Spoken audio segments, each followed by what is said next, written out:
Pourquoi beaucoup de personnes n'aiment pas le son de leur voix? Cette expérience particulière, pour ceux qui l'ont déjà vécu, où vous montez sur scène, vous prenez la parole et une fois que vous parlez au micro, le son que vous entendez, vous avez l'impression que ce n'est pas votre voix. Ou bien, vous faites un message à quelqu'un, un voice note ou bien un enregistrement. Et puis, quand vous réécoutez l'enregistrement, on ne dirait absolument pas votre voix. Certains d'entre vous vont se reconnaître dans cela. Cela arrive surtout à nous les hommes, où on parle, on se dit ma voix elle est grasse, ma voix elle a de la basse. Et puis après un enregistrement, on se rend compte que la voix soit elle est cassée, soit elle est petite, soit elle est pointue et on est gêné. On n'aime pas réécouter nos voix. Déjà, navré de vous le dire, le micro il n'est pas gâté. Votre téléphone non plus. Parce que la voix que vous avez entendue, c'est exactement comme ça que le monde entier perçoit votre voix.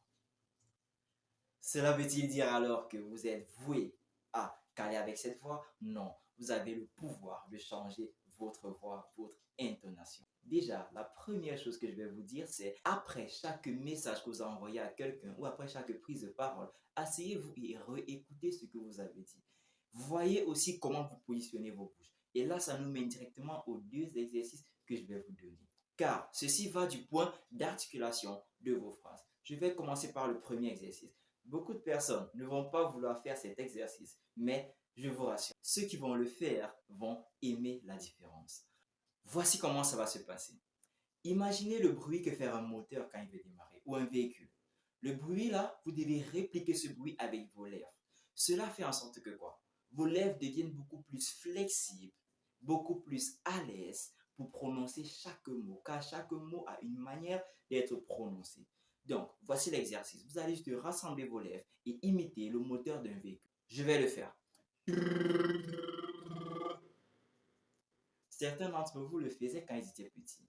Parfois, c'est bon de réveiller l'enfant qui est en nous. Donc, vous allez le faire. Mais on va un peu personnaliser cela. Que de juste rester à faire.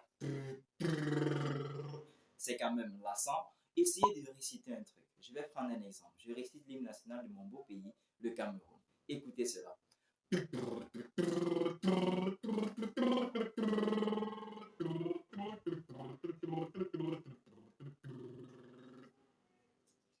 Automatiquement, rien que comme je viens de le faire, je sens mes lèvres beaucoup plus à l'aise, beaucoup plus libres et je parle, ça devient beaucoup plus fluide. Je le sens en moi. Ça, c'est le premier exercice. Faites-le autant que possible, surtout avant vos prises de parole. Deuxième exercice. Pour ceux qui sont fans des lectures, ça va vous arranger. Mais ceux qui ne sont pas fans, c'est pas grave. Même après avoir envoyé un message à quelqu'un ou en lisant un article, exagérez la façon dont vous placez votre bouche. Je vais prendre un livre. Comment développer son leadership? Je ne fais pas de promotion, mais ça pourrait aider quelqu'un là-bas. Voici l'exercice. J'exagère chaque mot que je prononce. Je sais que vous vous améliorez. Nous nous reverrons dans quelques semaines. Si vous avez des questions d'ici là, appelez-moi.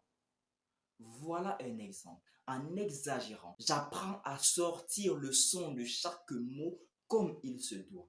Et là, ma voix, au fur et à mesure que je le fais, ma voix va sortir exactement comme je le veux. Car oui, vous avez le pouvoir de changer votre voix. Si vous aimez nos astuces, restez abonnés, likez et partagez. Et à bientôt pour les nouvelles astuces.